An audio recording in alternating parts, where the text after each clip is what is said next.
आने वाले समय में बख्शीपुर चौराहा भगवान श्री चित्रगुप्त के नाम से जाना जाएगा। चौराहे के सुंदरीकरण और देखरेख का जिम्मा श्री श्री चित्रगुप्त मंदिर सभा के पास होगा। मुख्यमंत्री ने इसके लिए मेयर के प्रस्ताव तैयार करने को कहा है। चित्रगुप्त मंदिर सभा के नवनिर्वाचित कार्यकारिणी शपथ ग्रहण समारोह में मुख्यमंत्री ने मंदिर सभा की तरफ से पूर्व अध्यक्ष हरिनंदन श्रीवास्तव की मांग पर बख्शीपुर चौक का नाम भगवान श्री चित्रगुप्त के नाम पर करने की स्वीकृति दी थी। इसे लेकर उन्होंने महापौर मंगलेश श्रीवास्तव को प्रस्ताव बनाने को कहा। सीएम ने कहा कि बख्शीपुर बाजार की पहचान कलम और किताब से है, ऐसे में यहाँ का चौराहे का नाम भगवान चित्रगुप्त को समर्पित होना सबसे अच्छी पहल होगी। याद करिए, गुलामी के कालखंड के दौरान जब ये देश भारत और भारतीयता की विस्मृति के दौर से गुजर रहा था, गुलामी की कालखंड से गुजर रहा था, तब शिकागो की धर्म सभा में इसी परंपरा में पैदा हुआ एक सन्यासी दुनिया के सभी धर्म गुरुओं के सामने इस बात का उद्घोष करता है कि मैं भारत की उस परंपरा से आया हूं जिसने सदैव मानवता के कल्याण का मार्ग प्रशस्त किया, और जो दुनिया के सामने इस बात की उद्घोषणा भी करता है कि मुझे गर्व है कि मैं हिंदू हूं। और स्वामी विवेकानंद, याद करिए, इसी परंपरा में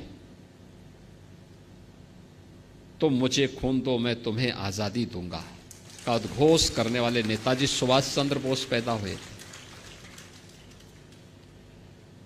यानी कलम का ही नहीं, तलवार की भी पूजा की है, और दोनों के समन्वय से ही समाज और राष्ट्र की व्यवस्था चलती है। याद करिए, स्वतंत्र भारत में भारत का संविधान कैसे बनना चाहिए, उत्तर दक्षिण पूरब पश्चिम क्षेत्र, भाषा, जाति, मत, मजहब, इन सब को एक साथ एक मंच पर ला करके खड़ा कर ले कोई नाम, तो नाम आया डॉक्टर राजेंद्र प्रसाद जी का।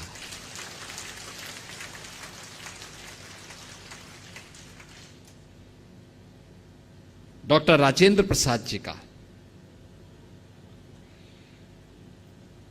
स्वतंत्र भारत में बार बार दुश्मनों के द्वारा किए जा रहे हमलों का जवाब देने के लिए कैसा प्रधानमंत्री चाहिए,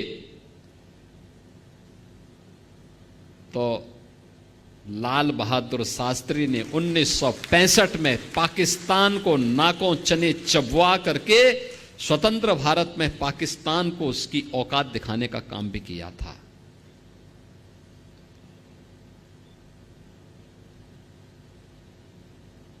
कौन कहता है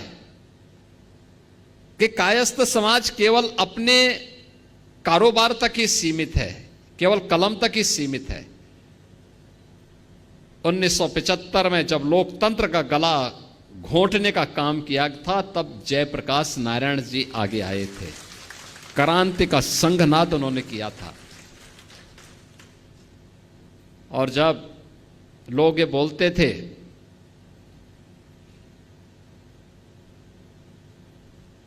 कि अयोध्या में राम मंदिर कभी नहीं बन पाएगा, तो महर्षि महेश योगी जी ने हॉलैंड में राम के नाम पर सिक्का चालू कर दिया था। यानी भारत से बहुत दूर हॉलैंड में उन्होंने भगवान राम के नाम पे ही करेंसी जारी कर दी। यानी एक ऐसी परंपरा, अगर आप हिंदी साहित्य में जाएंगे, उपन्यास की एक विशिष्ट शैली जो भारत की उस समय की ग्रामीण पृष्ठभूमि को प्रस्तुत करता है। मुंशी प्रेमचंद इसी गोरखपुर की धरती पर उन्होंने अपना उपन्यास यहां रचने का काम किया था। कौन से ऐसा क्षेत्र है, एक लंबी फेरस्त है। मैं जब अंदर इंटर कर रहा था तो मैं देख रहा था उन सभी महापुरुषों के चित्र लगे हुए थे। और मैं तो चित्रगुप्त महासभा से कहूंगा उन सभी महापुरुषों के चित्र चित्रगुप्त मंदिर में लगने चाहिए, लगाए जाने चाहिए। उनके इतिहास के बारे में वर्तमान पीढ़ी को बताया जाना चाहिए।